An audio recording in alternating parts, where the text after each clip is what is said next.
십자군을 이끄는 사자왕 리처드 1세 그리고 그와 대적하는 술탄 살라딘은 서로를 노려보며 각자의 칼을 꺼내들었다. 리처드가 크고 무거운 칼을 두 손으로 번쩍 들어올려 쇠곤봉을 힘껏 내리치니 쇠덩이가 반으로 쪼개졌다. 이것이 바로 바위도 깨트리는 성검 엑스칼리버의 위력이다. 리처드가 호탕하게 웃으며 소리치자 이를 지켜보고 있던 살라딘이 두르고 있던 실크 스카프를 공중으로 휙 던졌다. 내 칼의 무게는 바람과 같다. 그대만큼 과격한 몸짓은 필요 없다. 그러고는 자신의 예리하고 날렵한 칼을 들어 내려오는 천에 살짝 닿게 하였다. 그러자 하늘거리며 내려오던 스카프가 살며시 둘로 갈라지는 게 아닌가. 살라딘은 허공에서 두동강난 스카프 사이로 슬며시 미소를 지어 보였다.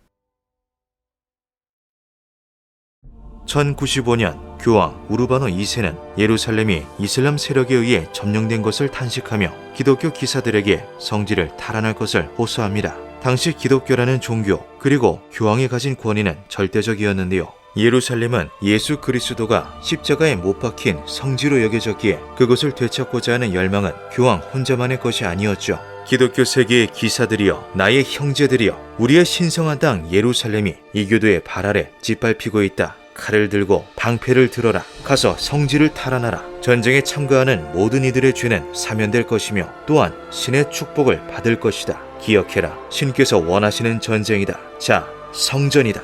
그렇게 시작된 기독교와 이슬람 세계 간의 십자군 전쟁은 무려 200여 년간 이어졌습니다. 하지만 기나긴 전쟁을 치렀음에도 성지를 탈환하려는 기독교도들의 궁극적인 목표는 성취되지 못했는데요. 당시 절대 권력이라고 불렸던 교황의 세력과 기독교 세계의 연합, 그럼에도 불구하고 이슬람 국가를 함락시킬 수 없었던 데에는 여러 가지 이유가 있었지만 무슬림이 쓰던 전투무기 다마스쿠스 검의 역할 또한 컸습니다. 십자군 전쟁을 통해 그들의 얇고 예리한 검을 처음 마주한 유럽인들은 그것을 장난감 수준으로 보고는 비웃으며 무시했는데요. 직접 칼을 맞대며 장난감의 위력을 맛본 유럽인들은 그 공포를 온몸으로 뼈저리게 느끼게 되었죠. 당시 유럽에서 주로 사용되던 롱소드는 무겁고 커다란 것이 특징이었습니다. 단번에 급소를 노리는 등 재빠른 일격을 가하는 데는 무리가 있었지만 싸움 도중 검이 부서지지 않아야 하기에 검신을 매우 두텁게 만든 것인데요. 때문에 중세 유럽인들은 적의 신체를 자르기 위해서 칼을 휘두르기보다는 단단한 판금 갑옷을 뚫어낼 만큼 강한 충격을 전달하기 위해 검을 둔기처럼 휘두르고는 했죠. 그들에게 있어 크고 무거운 검은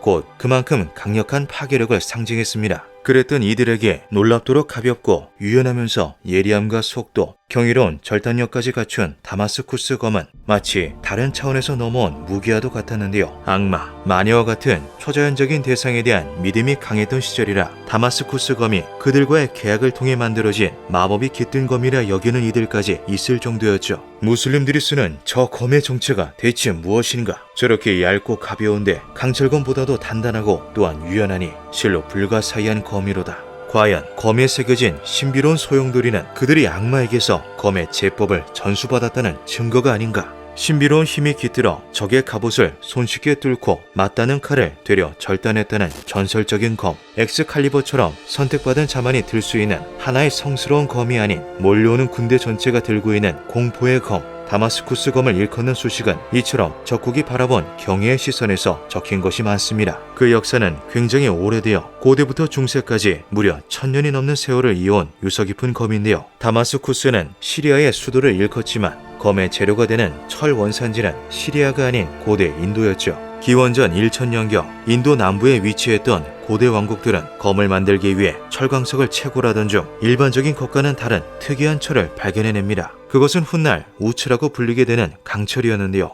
인도인들은 이를 녹여서 무기를 만들 시 일반적인 강철검보다 더욱 강력하고 날카로운 검이 탄생한다는 것을 알게 되죠. 이후 최고급 강철로서 명성을 다지게 된 우츠강은 여러 국가들의 주요 무역품으로 자리 잡게 됩니다. 그중 우츠강이 가진 잠재력을 가장 먼저 꿰뚫어보고 또한 매료된 곳이 바로 중동의 국가들이었는데요. 3세기경부터 중동에 전해지기 시작한 인도의 우츠강은 금세 그들 무기의 핵심 재료로 자리 잡았죠. 이러한 무역과 검의 제작은 17세기까지 이어졌고 중동은 1000년이 넘는 세월 동안 터득한 경험들을 토대로 그들만의 재련 비법을 확보하게 됩니다. 그렇게 중동, 그 중에서도 시리아의 다마스쿠스는 이른바 검의 최강국이 될 수 있었죠. 고유한 재련 비법을 통해 탄생한 다마스쿠스 검에는 다마스크 혹은 다마신이라고 불리는 신비롭고 아름다운 물결 무늬가 나타났습니다. 이는 미학적으로도 매우 뛰어났지만 단순히 보기에만 좋은 용도는 아니었는데요. 오로지 우측강으로 검을 만들 때에만 발생하는 이 물결은 검을 강하고 유연하게 만들어주는 원천이자 검의 비밀이 담겨있는 정수였죠. 고된 재련을 통해 그 문양을 잘 살려내는 것은 곧 다마스쿠스 검의 진정한 완성이었습니다.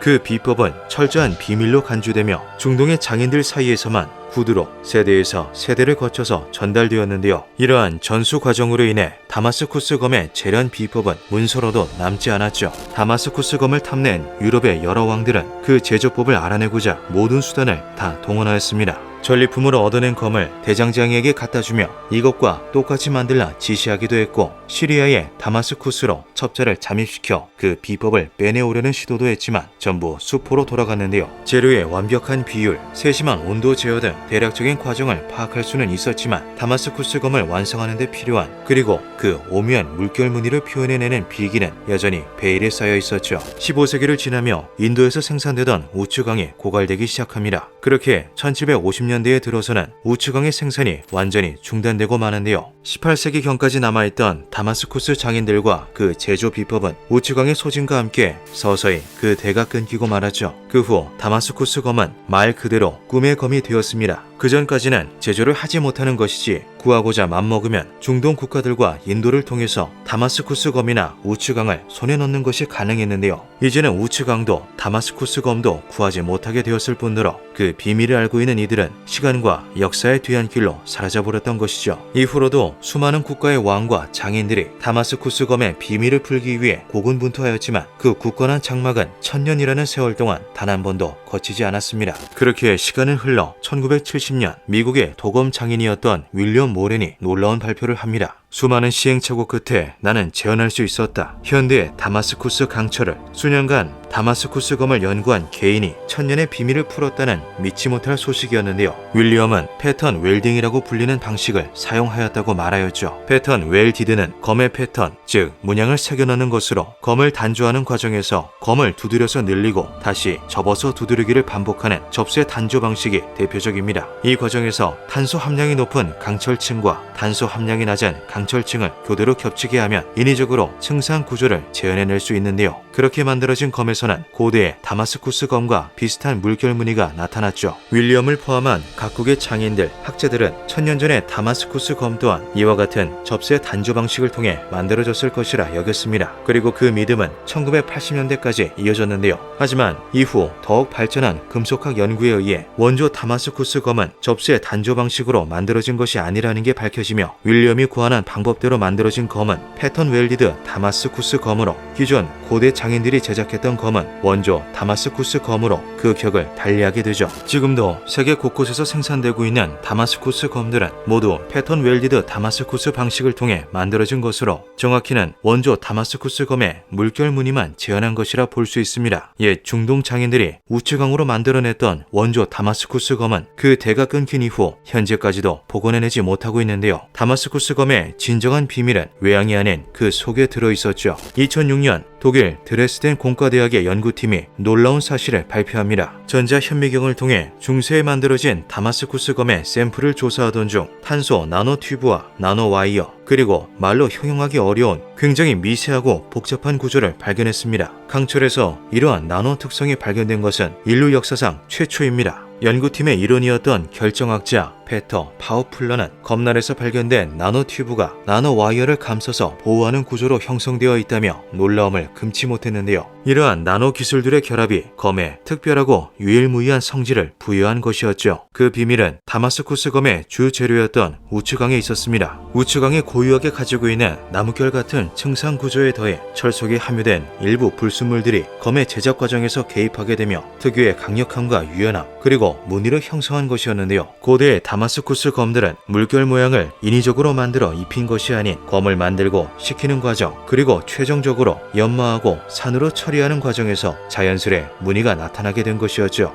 고대의 장인들이 이러한 나노 기술을 모르고 사용한 건지 아니면 알고서 응용했는지는 현재로서는 알 수 없습니다. 학자들은 우츠강이 가진 특성과 제작 과정에서 발생하는 여러 화학 작용에 의해 나노 기술들이 우연히 접목되었을 뿐이라 말하지만, 그들이 나노라는 개념을 이해하지는 못했더라도 그것을 기술로서 응용할 수 있는 방법은 분명 알고 있었을 가능성이 높은데요. 일종의 로스트 테크놀로지처럼 그 놀라운 기술력은 비법으로서 그들 사이에 전수된 것이죠. 원조 다마스쿠스 검은 아직까지도 완벽히 재현되지 못하고 있습니다. 21세기에 발달된 과학으로도 전 세계에 네로라 하는 대장장이들도 그 누구도 성공해내지 못했는데요. 설령 그 비밀을 전부 알아낸다고 하더라도 우츠강이 전부 소진된 지금으로선 이전과 완전히 동일한 검을 만들어내는 것이 불가능하죠. 다마스쿠스 검은 1000년 전에도 그리고 지금도 여전히 꿈의 무기로 남아있습니다. 기묘한 밤이었습니다.